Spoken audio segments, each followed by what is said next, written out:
प्रिय साथियों, आप सभी का हमारे YouTube चैनल पे हार्दिक स्वागत और अभिनंदन है।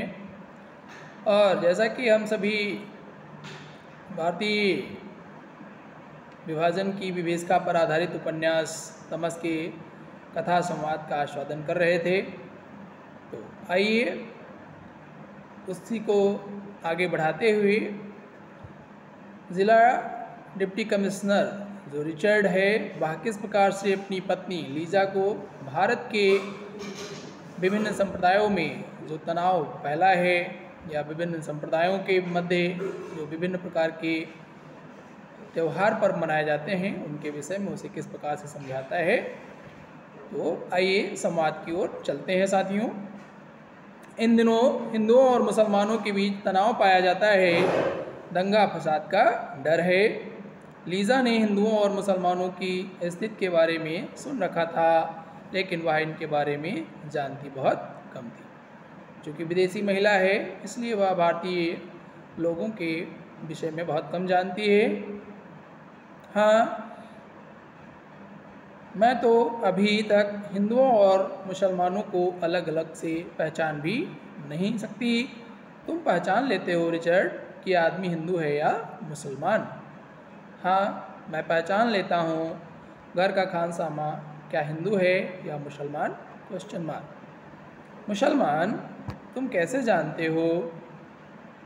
लीजा ने कहा। उसके नाम से, फिर उसकी छोटी सी दाढ़ी से, उसके पहनावे से भी, फिर वह नमाज़ पढ़ता है, यहाँ तक कि उसके खान पान के तरीके भी अलग हैं। तुम्हें सब मालूम है रिचर्ड? Question mark. कुछ मालूम है। तुम कितना कुछ जानते हो। तुम्हें ढेरों बातें मालूम हैं, मैं तो कुछ भी नहीं जानती। तुम मुझे भी बताना रिचर्ड, मैं भी समझना चाहती हूँ। और वह तुम्हारा सेक्रेटरी, वह जो उस रोज़ स्टेशन पर आया था, सफ़ेद दांतों वाला, वह कौन है? Question mark. हिंदू या मुसलमान? Question mark. वह हिंदू है। तुमने कैसे जाना? उसके नाम से। तुम नाम से ही जान जाते हो? बड़ा आसान है लीजा। मुसलमानों के नाम के अंत में अली, दीन, अहमद ऐसे शब्द लगे रहते हैं, जबकि हिंदुओं के नामों के पीछे ऐसे शब्द जैसे लाल, चंद, राम लगे रहते हैं। रोशन लाल होगा तो हिंदू और रोशन दीन होगा तो मुसलमान। इकबाल चंद होगा तो हिंदू और जो इकबाल अहमद होगा तो मुसलमान। इतना कुछ तो मैं कभी भी नहीं जान सकूंगी, लीजा हतोत्साह होकर बोली। और वह टर्बन वाला आदमी कौन है जो तुम्हारी गाड़ी चलाता है, जिसके लंबी सी दाढ़ी है? वह सिख है। उसे पहचानना मुश्किल काम नहीं है, लीजा हंसकर बोली। सभी सिखों के नाम के पीछे सिंह लगा रहता है, रिचर्ड ने कहा। दोनों टीले पर से नीचे उतरने लगे। हवा में हल्की हल्की तपिश आने लगी थी। सूरज निकल आया था और वातावरण पर से रहस्य का झीना पर्दा उतरने लगा था। इस इलाके में घूमने का बहुत मज़ा है, तुम्हें अच्छा लगेगा लीजा। हर वीकेंड कहीं ना कहीं निकल जाया करेंगे। रिचर्ड का घोड़ा आगे आगे था। दोनों गोल गोल पत्थरों से अटे सूखे नाले को पार कर रहे थे। इस वीकेंड को कहाँ चलोगे टैक्सिला?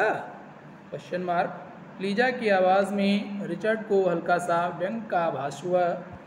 रिचर्ड के लिए टैक्सिला बहुत ही सुंदर और महत्वपूर्ण स्थान था। वहाँ पर वह घंटों घूमता रहता था, बार बार जाना चाहता था, लेकिन लीजा क्वेश्चन मार्क। क्या लीजा को भी खंडहरों में घूमना पसंद होगा? Question mark. कुछ दिन के लिए वहाँ नहीं जा पाएंगे लीजा। आजकल शहर में थोड़ा तनाव पाया जाता है। जब स्थिति बेहतर हो गई हो तो चलेंगे। इस वीकेंड तो ... रिचर्ड को सूझ नहीं पाया कि क्या कहे। आने वाला वीकेंड कैसा होगा, वह कहीं लीज़ा को ले जा पाएगा या नहीं, वह स्वयं स्पष्टतया नहीं जानता था। कहीं निकल जाएंगे, वह बुदबुदाया और नीचे पहुंचकर घोड़े की बाग मोड़ दी। लीजा की कमर में हाथ डाले रिचर्ड बुद्ध की मूर्तियां, जिन्हें उसने लीजा के चले जाने के बाद इकट्ठा किया था, एक एक करके दिखा रहा था। बंगले के बाहर होता हूँ तो हिंदुस्तान के किसी शहर में होता हूँ, बंगले में लौटता हूँ तो पूरे हिंदुस्तान में लौट आता हूँ, रिचर्ड कह रहा था। मोटे काले फ्रेम का चश्मा, मुंह में पाइप, कोहनियों पर लगे झब्बों वाला पुराना कोट और नीचे कॉर्डराय की ढीली सी पतलून पहने एक कमरे से दूसरे कमरे में जाता हुआ रिचर्ड किसी संग्रहालय का क्यूरेटर लगता था। वे बुद्ध की एक मूर्ति के सामने आकर रुक गए। बुद्ध की मूर्तियों की सबसे बड़ी खूबी वह धीमी सी मुस्कान है जो उसके होठों के आसपास खेलती रहती है।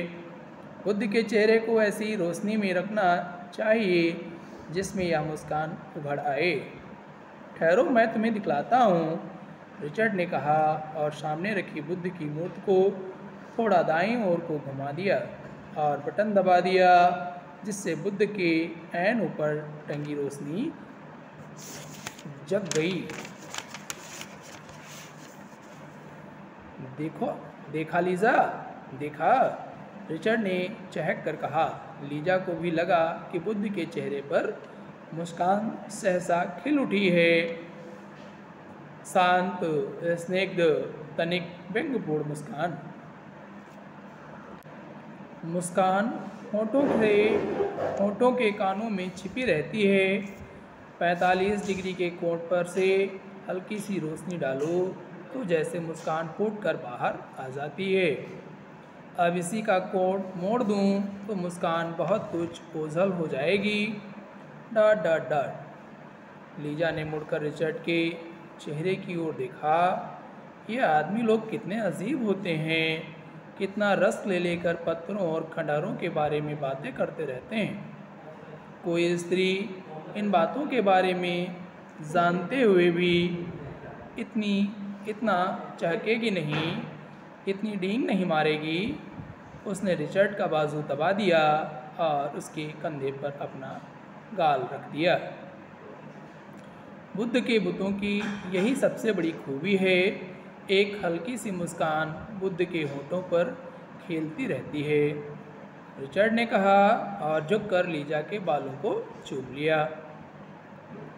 एक दूसरे की कमर में हाथ डाले दोनों डाइनिंग रूम की ओर चल पड़े। लीजा को घर में यही कमरा सबसे अधिक पसंद था। बलूत की लकड़ी की बनी काले रंग की गोल मेज के ऐन बीचों बीच पीतल की एक चौड़ी गोल तस्तरी रखी थी, जिसमें लाल गुलाब के फूल चुन चुनकर भर दिए गए थे। इस तस्तरी के ऐन ऊपर जालीदार सेट वाला बिजली का लैंप था, जो छत पर से लटक कर सीधा तस्तरी के ऊपर उतर आया था। रोशनी का वृत्त सीधा फूलों की तस्तरी पर पड़ रहा था और जालीदार सेट में से छन छन कर रोशनी टेबल पर रखी चीनी की सुंदर प्लेटों और उसके आसपास रखे लाल रंग के सर्विएटों पर पड़ रही थी। रिचर्ड को इस तरह की सजावट में रस मिलता था और लीजा जानती थी कि उसके साथ रहते हुए उसे रिचर्ड की ही सनकों के अनुरूप अपने को ढालना होगा। मेज पर नाश्ते के लिए बैठने से पहले रिचर्ड दहलीज पर ठिठका खड़ा रहा। क्या सोच रहे हो? लीजा ने रिचर्ड के कंधे पर सिर रखते हुए कहा। सोच रहा हूँ कि कहाँ से शुरू करूँ। तुम यहाँ के लोगों के बारे में जानना चाहती हो ना? यहाँ की स्थितियों के बारे में? मैं कुछ भी जानना नहीं चाहती। मैं यही जानना चाहती हूँ कि तुम दफ्तर से कब लौटोगे? Question mark. और लीजा हाथ बढ़ाकर रिचर्ड का वक्ष सहलाने लगी। रिचर्ड ने झुककर उसके होंठ चूम लिए। अभी से उगने लगी। उसे फिर से भास हुआ जैसे क्षितिज पर कोई बादल का टुकड़ा नमूदार हो गया है, जो धीरे धीरे बड़ा होने लगेगा, गहराने लगेगा और समय पाकर सारे आकाश को ढक लेगा। तभी मेज के पीछे अंधेरे में खड़ा खानसामा धीरे से आगे बढ़ाया। रोशनी के व्रत में पहुंचने पर उसकी सफ़ेद वर्दी पर बंधा लाल रंग का कमरबंद चमक उठा। दबे पांव तनिक भी आहट किए बिना वह मेज़ पर नाश्ता लगाने लगा। लीजा और रिचर्ड पहले ही की भांति एक दूसरे की बाहों में बंधे रहे। पहले पहल जब कभी खुले दरवाजे में खड़े वे एक दूसरे से प्यार कर रहे होते और कोई खानसामा या नौकर अचानक किसी काम से आ जाता तो लीजा ठिठक कर अलग हो जाती थी, पर रिचर्ड उसे बाहों में दबाए रखता और खानसामा अपना काम करता रहता। झेप के कारण लीजा अपनी आंखें बंद कर लेती ताकि वह खानसामा की उपस्थिति को भूली रहे, पर धीरे धीरे वह समझ गई थी कि खानसामा एक नेटिव ही तो है, इस पर भी मामूली खानसामा है, इसलिए उसकी उपस्थिति को वह बाधा नहीं समझती थी। अब की बार तुम्हें ज़रूर किसी न किसी काम में दिलचस्पी लेते रहना चाहिए लीजा। किस काम में? कितने ही काम हैं।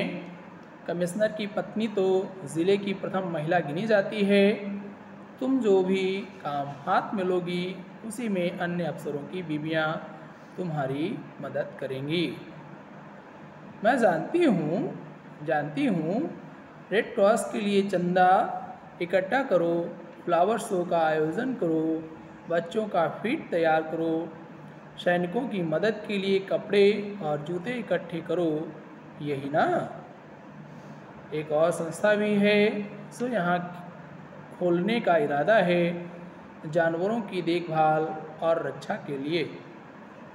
यहाँ पर अभी तक इस किस्म की कोई संस्था नहीं है।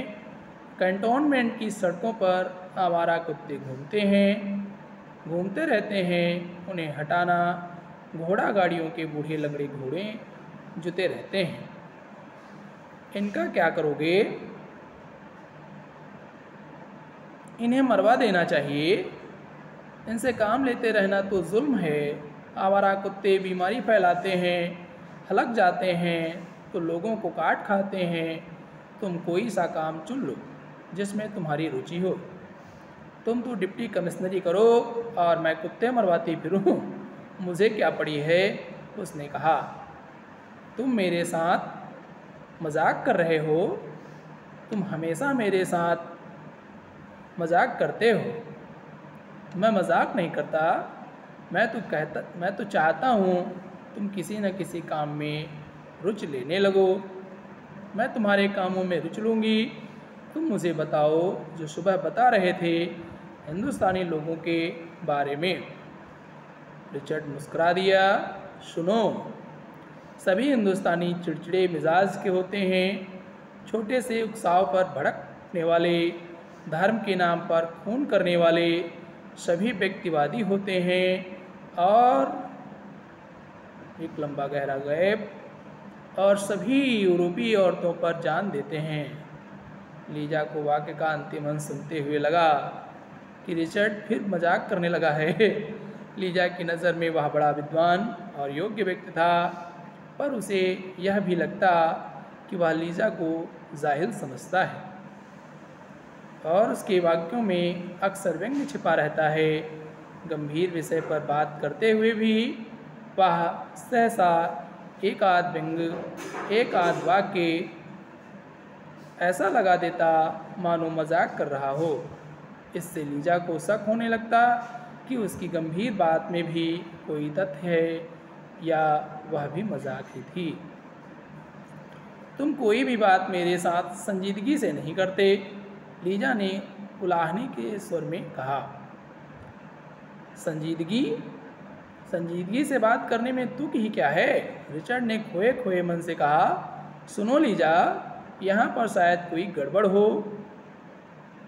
और अगला संवाद अगले पार्ट में रहेगा।